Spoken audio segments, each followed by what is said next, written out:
প্রখ্যাত সাহিত্যিক বিভূতিভূষণ বন্দ্যোপাধ্যায়ের লেখা গল্প ঝড়ের রাতে। যাচ্ছিলাম রাজস্থান বই আনতে ভূপেনদের বাড়ি। পড়ি নিচের ক্লাসে, বয়স 12 বছর। বই পড়ার বড্ড ঝোঁক। পাড়াগা জায়গা বই তেমন মেলে না। আমাদের ক্লাসের একটা ছেলে, নাম তার ভূপেন্দ্রনাথ চক্রবর্তী। বাড়ি নদীর ওপারের শুকপুকুর ঘাট বাঁওড়। একদিন বললে তার বাড়ি 2-3খানা বই আছে। নাম কি ভেবে বললে একখানার নাম রাজস্থান। মোটা বই না সরু? মোটা, খুব মোটা। আর যাবি কোথায়? রাজস্থান বইয়ের নাম আমার শোনা আছে। বই নিবি তো? হ্যাঁ, দেবে যদি তার বাড়ি আমি যাই। কিন্তু তাহলে সেদিন বাড়ি ফিরব কি করে? কেন, সেদিন আমাদের বাড়িতে থাকবে। এই শর্তে রাজি হয়ে বই আনতে যাচ্ছি ভূপেনদের বাড়ি। নদীর ওপারে আমাদের স্কুল থেকে 5 মাইল পথ। সময়টা বোধহয় পুজোর পর। দিন ছোট, নদী পার হতে না হতে বেলা গেল। সঙ্গে সঙ্গে নামলো বৃষ্টি। মেঘ অনেকক্ষণ থেকে জমেছিল আকাশে। দৌড়ে গিয়ে একটা আম গাছের তলায় দাঁড়ালাম। ছাতি আনিনি সঙ্গে। এটা বর্ষাকাল নয়, ওবেলা চমৎকার রোদ ছিল। সন্ধ্যার সময় বৃষ্টি নামবার কোনো সম্ভাবনা দেখা যায়নি। আমতলায় খানিকটা দাঁড়িয়ে বুঝলাম আম গাছের শাখাপত্র বৃষ্টির জল থেকে বাঁচাতে পারবে না। বাড়িঘর আছে কিনা দেখবার আগ্রহে এদিক ওদিক চেয়ে দেখি কিছু দূরে আমবাগানের ফাঁকে একটা পুরনো কোঠা বাড়ি, যেন বৃষ্টির মধ্যে আবছায়া দেখা যাচ্ছে। এক দৌড় দিলাম বাড়িটা লক্ষ্য করে এবং সর্বাঙ্গ ভিজে জুবড়ি হয়ে হুড়মুড় করে বারান্দার দৌড় ঠেলে বাড়ির মধ্যে ঢুকে পড়লুম। বাড়ি কাদের, কে আছে না আছে সেখানে, এদিকে আমার কোনো লক্ষ্যই নেই। কে যেন একজন বারান্দার কোণ থেকে রুক্ষ স্বরে বলে উঠল, কে হে? চমকে চেয়ে দেখি একজন বুড়ো মানুষ একটা মাদুরের ওপর ঝুঁকে বসে কি করছিল। মুখ ঈষৎ তুলে আমার দিকে চেয়ে প্রশ্নটা করছে। অপ্রতিভে সুরে বললাম, আমি একজন স্কুলের ছেলে, শুকপুকুর যাব। শুকপুকুর যাবে তো এখানে কি? আগে বৃষ্টিটা এলো কি না, ওই আমতলায় দাঁড়িয়ে ভিজছিলাম। কোন আমতলায়? ও রাস্তার ধারের। ভালো আম, বড্ড ভালো আম ওর। এ কথাটা যেন আমি ছেলে মানুষ হলেও কানে কেমন একটু অসংলগ্ন ঠেকল। তবুও প্রবীণ ব্যক্তির কথার প্রতি শ্রদ্ধা ও সম্মান দেখানোর জন্যে বললাম, ও। বৃদ্ধ রাগতভাবে বলে উঠলেন, ও কি ও? ও মানে কি ও? আমি অবাক, চুপ করে রইলাম। অন্যায় কথা বলে ফেলেছি নাকি? ও বলা উচিত হয়নি। তোমার নাম কি হে? আজ্ঞে দুলাল চন্দ্র বন্দ্যোপাধ্যায়। দুলাল, আদরের দুলাল। কোন ক্লাসে পড়ো? 6 ক্লাসে। 6 ক্লাস? হ্যাঁ, 6 ক্লাসে। কি আশ্চর্যের কাণ্ড! এই কথার পর বৃদ্ধের রাগী মেজাজ হঠাৎ শান্ত হয়ে গেল। নয়তো আমি সত্যিই ভাবছিলাম বৃষ্টি একটুখানি থামলেই এখান থেকে চলে যাব। যা থাকে কপালে। এমন রাগী লোকের ঘরে থাকবার কোনো দরকার নেই। বুড়ো শান্ত হয়ে বললে, 6 ক্লাসে পড়ো? আচ্ছা, এসো, বসো এখানে। 6 ক্লাসে অধ্যয়নের অধিকার গর্বে আমি গিয়ে মাদুরটার এক পাশে বসলাম। নাম কি? আবার বিনীতভাবে নামটি বলি। কিছুক্ষণ সব চুপচাপ। বাইরে বেশ অন্ধকার হয়ে উঠেছে। বৃদ্ধ বললেন, খাবে কিছু? আগে না। না কেন? খাও না। ওই কোণে উঠে গিয়ে দেখো শুকনো নারকোল আছে, নিয়ে এসো। দা দিচ্ছি, কেটে খাও। আমি ঝুনো নারকোল ঝুড়তে জানি নে। জানো না? গেরস্ত ঘরের ছেলের সব জানা দরকার। তবে খাবে কি? আর তো কিচ্ছু নেই। থাকবে, খাবো না কিছু। না না, তা কি হয়? ছেলে মানুষ, খিদে পেয়েছে বই কি। ওবেলা তো কখন খেয়ে বেরিয়েছ? সুপুকুর যাচ্ছিলে? আগে হ্যাঁ। কেন? একখানা বই আনতে। কি বই? রাজস্থান বলে একটা বই। বৃদ্ধ রাগের সুরে বললেন, হ্যাঁ হ্যাঁ, রাজস্থান জানি, পড়েছি। অমন করে বলে নাকি? একটা বই, ও কি রকম কথা? রাজস্থানের নাম কে না জানে? তুমি বুঝি 6 ক্লাসে পড়ো? আর কি হবে বকে? এখন খাবে কি তাই বলো। আপনি যা বলেন। তাই তো, কিছুই ঘরে নেই। আপনি কি খাবেন? আমি? ওবেলার পান্তা ভাত আছে, নেবু দিয়ে, তাই খাবো। এসো, ভাগ করে দুজনে খাই। সত্যি আমার বড্ড খিদে পেয়েছিল। কোন সকালে খেয়ে বেরিয়েছিলুম বাড়ি থেকে। পান্তা ভাতই সই। বুড়ো আমাকে বড় খাটালে। হাঁড়ি পেড়ে নামাতে হলো, কলার পাতা কেটে আনালে, ভাত বাড়িয়ে নিলে। কিছু তরকারি নেই, শুধু নুন আর ভাত। গপ গপ করে বুড়ো গিলতে লাগলো সেই ভাত। নেবু দিয়ে খাবো বলেছিল, তাই বা কই। তাহলেও তো হতো, কোনো রকমে খাওয়া শেষ হলো। আমার তখন ভয় হয়েছে, বৃদ্ধ নিদ্রিত অবস্থায় আমার গলা টিপে না মারে। সুতরাং যখন বুড়ো বললে ঘুমুতে, তখন আমার মনে ভয় ও অস্বস্তি দুই এসে জুটল। বললাম, শোবো কোন ঘরে? ঘর? ঘর তো মোটেই একটা। এটা তো দালান। দালানও যা, ঘরও তাই। এখানে মাদুর পেতে নাও, ওই দেওয়ালের কোণে মাদুর আছে। আপনি শোবেন না? না, আমি কাজ করছি, দেখছো না? এতক্ষণ কিছুই দেখিনি লক্ষ্য করে।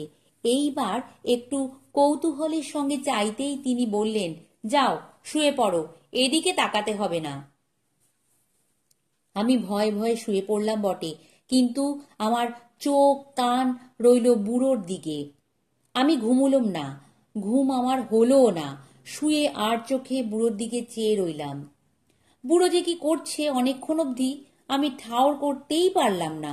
অবশেষে মনে হলো বুড়ো ছবি আঁকছে। খুব মন দিয়ে ঝুঁকে পড়ে ছবি আঁকছে। ভালো করে দেখবার সাহস আমার হয়নি। ছবি আঁকছে নিশ্চয়ই, সেটা বুঝতে পারলাম। আমারও ঘুম হলো না। বুড়ো প্রায় রাত 3টে পর্যন্ত ছবি আঁকলে ভোরের কিছু আগে ঘুমিয়ে পড়ল।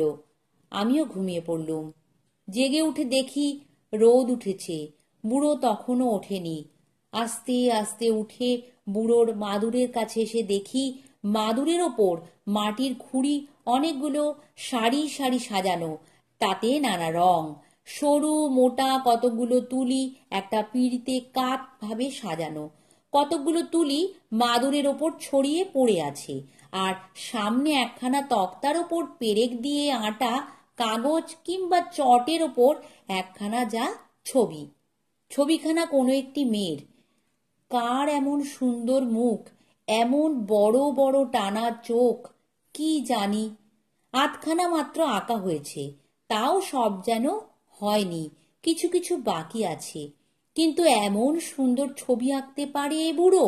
এমন ছবি যে মানুষ আঁকতে পারে সে বিশ্বাস আমার ছিল না। ক্লাসে ইন্দু মাস্টারের দেওয়া আতা পাখি, চেয়ারের ড্রয়িং আঁকি, তাও মনের মতো হয় না আমার নিজেরই। ভাবি আতা আঁকবো, হয়ে যায় যে জিনিস, তাকে বেলও বলা চলে, আমও বলা চলে, হয়তো কুমড়োও বলা যেতে পারে। সুতরাং তলায় আতা বলে লিখে দিতে হয়। কিন্তু এই খিটখিটে মেজাজের বুড়ো এ এমন ছবি আঁকতে পারে? অবাক হয়ে গেলাম। বুড়োকে ডেকে বলবো সে কথা? দরকার নেই, ঘুমুচ্ছে ঘুমুক। আমার বিদায় নেবার সময় হয়েছে, কিন্তু ঘুমন্ত বুড়োকে জাগাতেও সাহস হলো না। না জানিয়েই বা যায় কি করে? আবার ভয় হলো বুড়োর ছবি দেখে ফেলেছি এ কথা ও না জানে। যে বদরাগী আর খিটখিটে, কি জানি হয়তো মেরেই বসবে। বাইরে আম গাছটার তলায় গিয়ে বসলুম। আধ ঘন্টা পরে ঘরের মধ্যে শব্দ পেয়ে বুঝলাম বুড়ো উঠেছে। তখন আমি আস্তে আস্তে পা টিপে টিপে ঘরের মধ্যে ঢুকলাম। বুড়ো মাদুরের ওপর বসে ছবিখানা দেখছিল। চমকে উঠে পেছনে চেয়ে বললে, কে? আগে আমি। ও, তুমি এখনো যাওনি? আপনি ঘুমোচ্ছিলেন না দেখা করে। ঠিক ঠিক, তুমি বেশ ছেলে, ভালো ছেলে। তাহলে আমি যাই এখন? আমার ছবি দেখেছ? আগে আগে আচ্ছা, এসো, দেখবে। আমি দেখলুম অনেকক্ষণ ধরে। বুড়ো বললে, কিরকম হয়েছে? খুব ভালো। ভালো লেগেছে? আগে তার বলতে কখনো এমন দেখিনি। আচ্ছা, তুমি এখন যেতে পারো। দাঁড়াও, কি খাবে সকালবেলা? আগে কিছু না, আমি যাদের বাড়ি যাচ্ছি সেখানে খাবো। না না, তা হয় না। পান্তা ভাত হাঁড়িতে ছিল? আগে না, সব খেয়েছি কাল দুজনে। নারকোল একটা নিয়ে এসো, কেটে দিই। আগে আপনাকে কষ্ট দেব না, আমি খাবো না কিছু। বলেই হন হন করে বেরিয়ে পড়লুম বাড়ি থেকে। বুড়ো দেখি পেছনে ডাকছে, ও খোকা, শোনো, ও খোকা, যেও না। আমি পেছন ফিরে চেঁচিয়ে বলি, আগে আমি নারকোল খাবো না। সেই দিনই বিকালে বই নিয়ে আসবার পথে বুড়োর ওখানে যেতে বড় ইচ্ছে হলো। বুড়োকে দেখবার জন্যেই ঘরের জানলায় উঁকি ঝুঁকি মারি। বুড়োকে কিন্তু দেখতে পেলাম না। ঘুমুচ্ছে নাকি? ফিরে আসছি এমন সময় কে ডাকলে। কে? বললাম, আমি। শোনো খোকা, শোনো। গেলাম। বুড়ো বালিশ ঠেস দিয়ে চোখ বুজে বসেছিল। আমায় বললে, আজ রাত্রে এখানে থাকো? থাকবো না। কেন? থাকো। আজ তোমাকে নারকোল খাওয়াবো, চিড়ে খাওয়াবো। কি স্নেহের সুর ওর কথার মধ্যে। সে রাতেও আমার থাকার ইচ্ছে সেখানে, কিন্তু আমার বাড়ির লোকের ভয় ছিল। না বলে এসেছি। আমি বললাম, মা বকবে। বুড়ো আমার মুখের দিকে চেয়ে বললে, ঠিক ঠিক, মা রয়েছেন। তাহলে যাও, নারকোল খেয়ে যাবে না? আমি নারকোল কাটতে জানি নে, আমার হাতে ব্যথা, নইলে আমি তোমাকে নিজেই নারকোল কেটে দিতাম। আমি চলে এলাম বটে, কিন্তু বুড়োর কথা ভুলতে পারলাম না। কত দিন, অনেক দিন কেটে গেল। বালক থেকে আমি হয়ে উঠেছি যুবক। পাথুরে ঘাটার এক বড়লোকের বাড়ি যাতায়াত করি। সেখানে মস্ত বড় একখানা অয়েল পেন্টিং ছবি দেখে হঠাৎ চমকে উঠলাম। এই ছবি যার, তাকে আমি কোথায় দেখেছি। বাড়ির লোককে বললাম, ইনি কে? তারা বললে, একে চেনেন নাকি? ইনি বিখ্যাত চিত্রকর দুর্গাচরণ সান্যাল। একে নিয়ে খবরের কাগজে হইচই হয় খুব। দুর্গাচরণ সান্যাল নাম করা লোক। বড় বৈঠকখানায় যত অয়েল পেন্টিং দেখবেন সব ওর করা। ১,৫০০ টাকা নিতেন ছবি পিছু। সব বড়লোক খদ্দের ছিল। এ ছবি তার নিজেই এঁকেছিলেন। মেজবাবু বেঁচে থাকতে শিল্পীর নিজের ছবি অনেক টাকা খরচ করে আঁকিয়ে নেন। আপনি একে চিনতেন? আমি কোথাও একে দেখেছি, ঠিক মনে করতে পারছি নে। ইনি থাকতেন কোথায়? থাকতেন কলকাতাতে, বরানগরে। শেষ বয়সে হঠাৎ নিরুদ্দেশ হয়ে যান। এত টাকা রোজগার ফেলে বড় বড় মক্কেল ছেড়ে দিয়ে কোথায় যে চলে গেলেন তার কোনো সন্ধানই পাওয়া যায়নি। সে আজ ২০-২৫ বছর আগের কথা। কেউ খুঁজে পায়নি। খবরের কাগজে হইচই হয় তার অন্তর্ধান নিয়ে। অত নামকরা আর্টিস্ট, সে এক রহস্য সেকালকার। আমার হঠাৎ মনে পড়ল, চিত্রশিল্পী দুর্গাচরণ সান্যালের রহস্য আমি জানি। শুকপুকুর ঘাটবাউড়ের সেই বুড়ো, সেই ঝড় বৃষ্টির রাত্রি, সেই অপূর্ব ছবি, আধ আঁকা সেই ছবিখানা। নমস্কার। গল্প পাঠ ভালো লাগলে লাইক দিয়ে, কমেন্ট করে শেয়ার করে দিও আর চ্যানেলটি সাবস্ক্রাইব করতে ভুলো না।